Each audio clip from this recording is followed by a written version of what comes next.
2024-25 অর্থবছরের বাজেট কাঠামোর উপর আলোকপাত করব। আগামী 2024-25 অর্থবছরে মোট 5,41,000 কোটি টাকা রাজস্ব আয় প্রাক্কলন করা হয়েছে, যা জিডিপির 9.7%।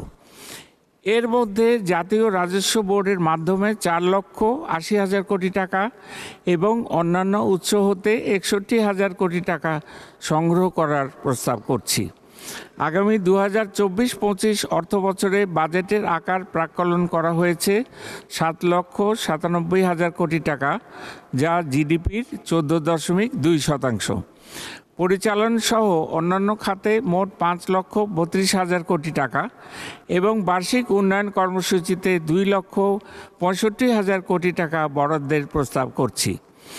আগামী 2024-25 অর্থবছরে সামাজিক অবকাঠামো, ভৌত অবকাঠামো এবং সাধারণ সেবা খাত, এই তিনটি অংশে বিভক্ত আমাদের সামগ্রিক ব্যয়ের কাঠামো পরিশিষ্ট কয়ের সারণী 6-এ উপস্থাপন করা হয়েছে।